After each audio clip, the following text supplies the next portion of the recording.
Hi everyone, this is Christine at the Crafters Outpost. So we're going to continue on. I think this is part 3 of the booklets that I'm making, the little journals. And so today I'm going to show you the size of the paper that you can make to put in these. And so they are 8.5 by 6, okay? And what I use, I had a bunch of this other paper that is actually 14 by 6. And so what I do is I want to cut it down to 8.5.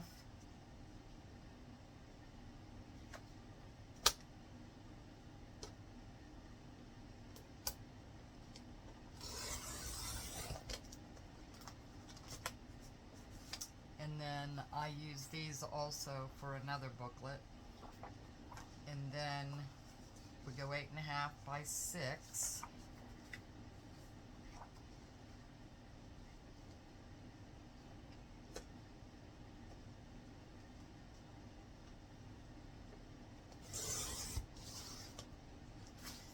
Now, what I do with these scraps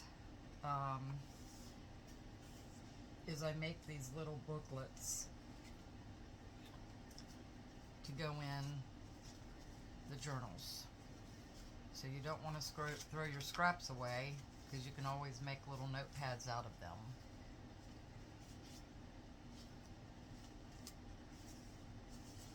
And then I backed them with cardboard. Sometimes I do, sometimes I don't. Just depends on how thick I want to make the journal, because these are a little thicker when you use the backing. Okay, so you want to save your extra. If you're doing a 6 by 14 paper. Now on the 8.5, I think these are, no, okay, 11 by, these are 11 by 8.5. So this is already 8.5 this way. So if you cut this down to a 6,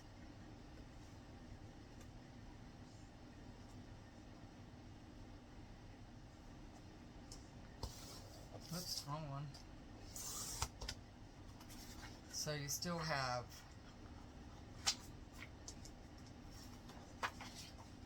a little bit smaller if you're using an 11 by 8.5.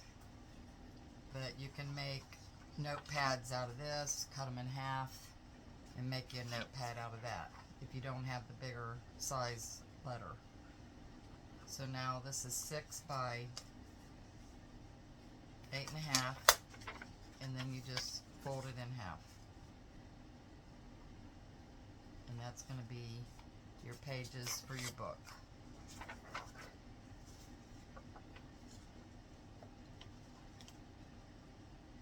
If you want them to fit, you know, from head to toe. This is a little bit too short, so too long, so I'll have to cut it. But you just have to measure your books and cut accordingly. But those are the measurements that I've been using. See, that fits pretty good. But if you go over just a little bit, you can trim them, or do a little bit less than the 8.5. Okay, so that's how I make the papers. And then again, use your scraps to make pads, notepads with. And then you want to do, I think I have 7 of these in each book. So we'll just make sure they fit in there.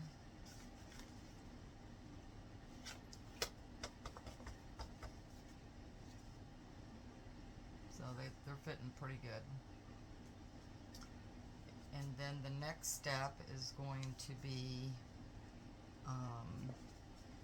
taking my corner cutter, and I always round the corners.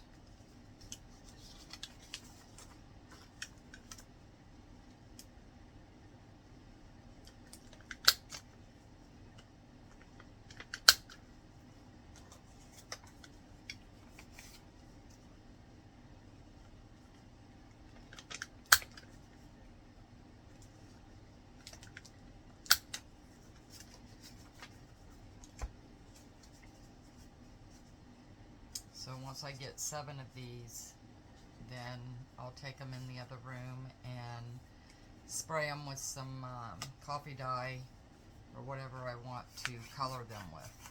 And I'll show you that next. Okay, so now the next step is I take my papers and depending on what color I want to use, I have different, this is coffee, and these are food dyes. And I just put them in a spray bottle. I have plenty of videos on how to coffee dye paper, but this is just a quick, easy shortcut if you just want to do a little bit on your papers, just to give them some color. And so, depending on what color you want to give them, I just take a little spray bottle and I do both sides, and then I just leave them, lay them flat like that, and put them in front of the fan. So I think this is like a pink.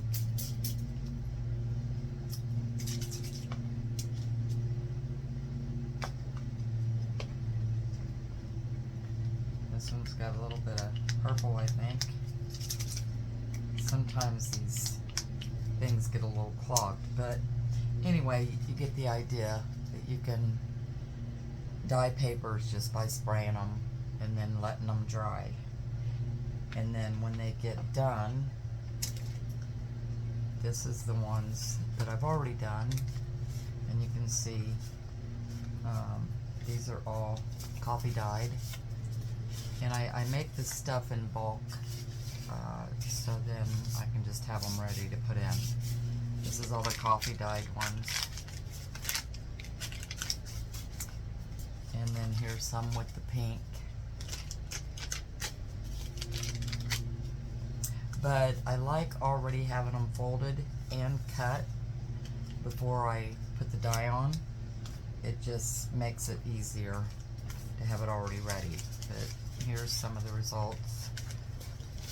I had some yellow, kind of coffee yellow look. I hope my lighting is okay. Let's see. Okay, so that's my next steps on making the papers. And then after I do that, I pick which one I want to use. Let me see.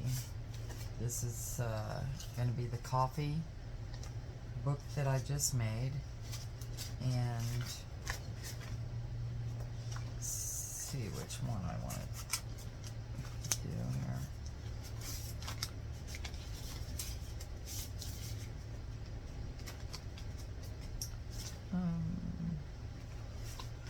I think I kind of like the more yellow.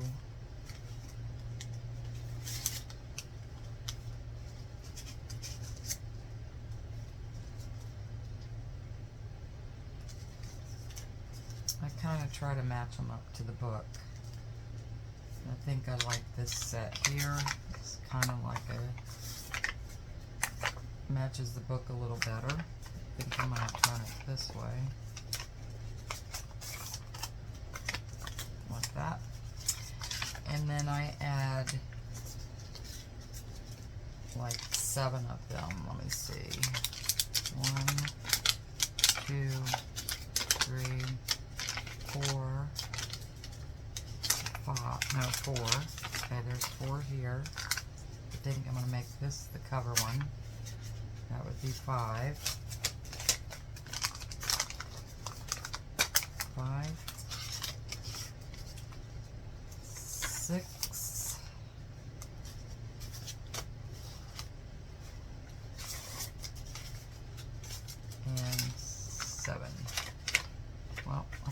cut these corners. So, let's see.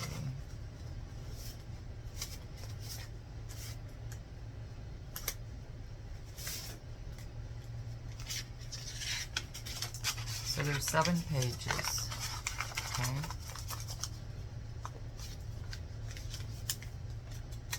Make sure all my corners are cut.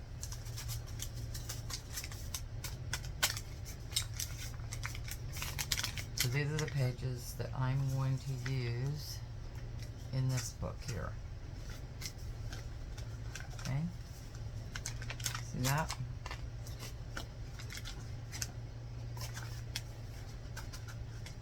Okay, so then the next step is we're going to sew the pages in the book. Okay, so now I have my pages ready to go in my book. And I'm just going to make sure that they're all straight.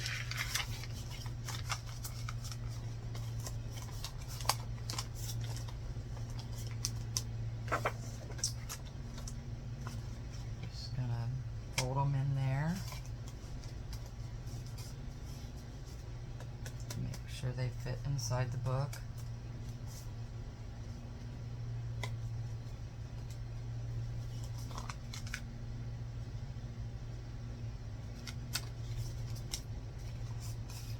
Then I always use like a little clamp to clamp it together so it doesn't move on me.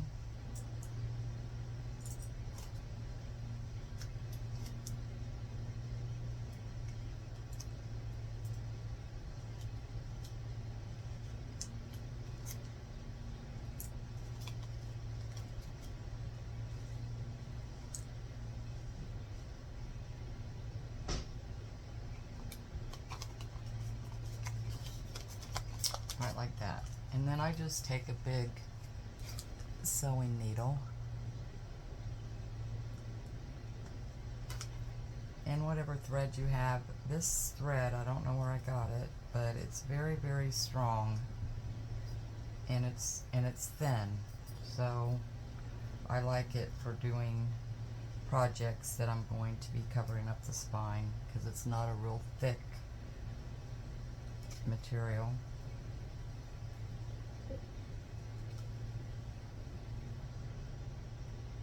Thread it. And with these books, because of the size that they are, I usually do 3, but on these I only do 2 lengthwise of the book, right like that. It usually gives me enough.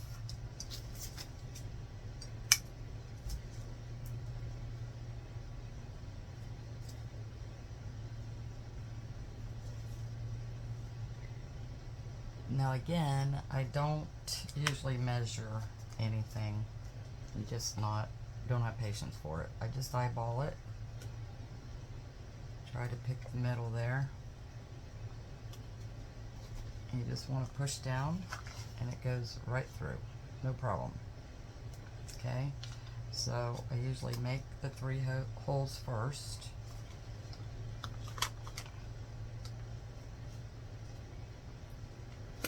Like that.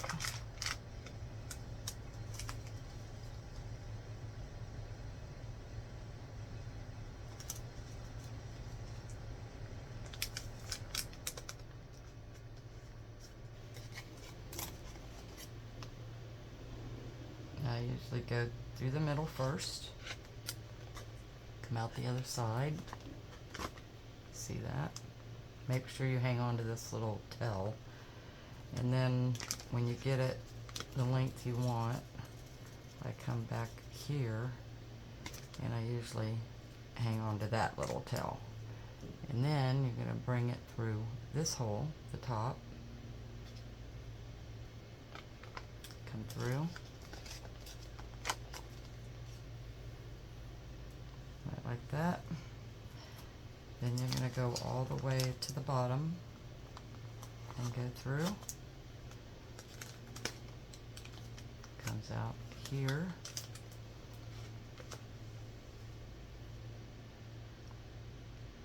and then I just tighten it to the amount of string I need to actually tie it off.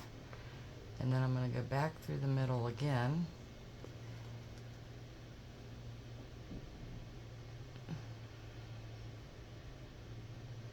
I got a shadow on here, I'm having a hard time seeing.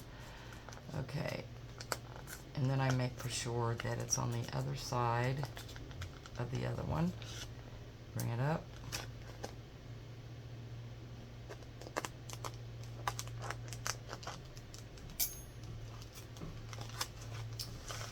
I'm just going to take it.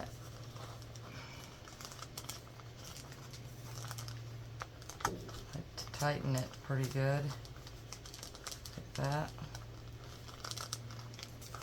And I'm just going to tie several knots. Like that. Maybe two that way. Turn around. Tie it the opposite direction. Like that. I do a couple, 3 or 4 times, just depends. And then you cut the little part off. And then there you have it. You have your pages sewn in the book.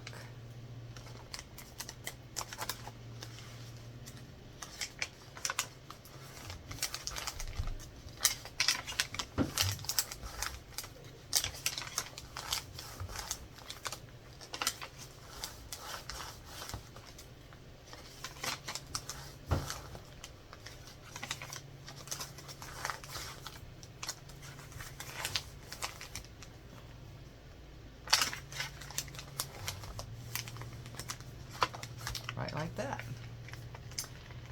And then the next step is going to be covering my spine.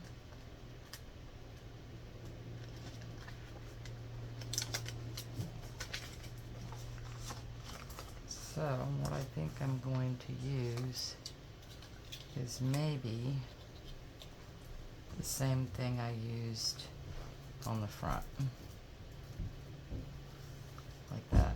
And I think I already showed you in the other video how I do that. But this is basically what you do. You decide what backing you want to use for your spine. See how that's going to look.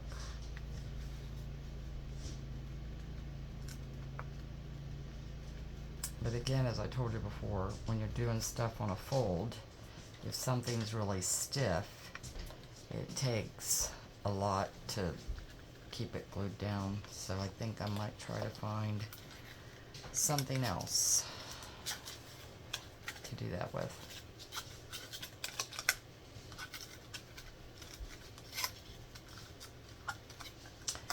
And so there you have it. That's basically, let's see what this looks like. Maybe this will work. So you can use washi tape, fabric, whatever you want. Oh, this is going to work.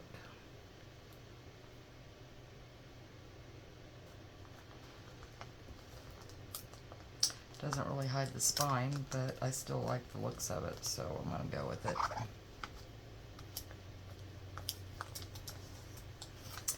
And then, of course, with washi tape, I usually always run some glue down there. See, it won't stay. So I'm going to have to glue that. And my glue's in the other room. So anyway, then I think that's it. Just deciding on what closure you want to use. And then these are all the other paper pads that I made from all the cuttings off of these books. So I just sit down at night when I'm watching TV and I just make these little pads. And so you can, like, let's see, you can maybe Like that doesn't have one. So let's do this one.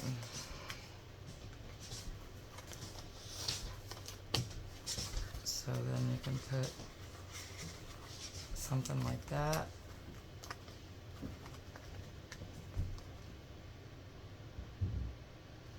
Still doesn't make it too thick at all. And then you can decorate it some more. So sky's the limit. Creativity is the limit. You just got to use your creative mind and decorate and make them however you like. But I think this part 3 sums it up on these books, unless I can think of something else to design them better.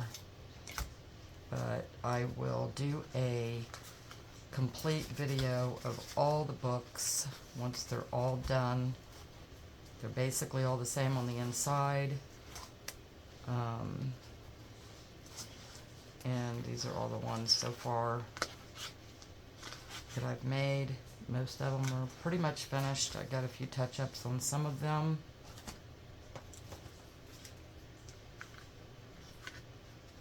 I think I've already showed all these in my other video.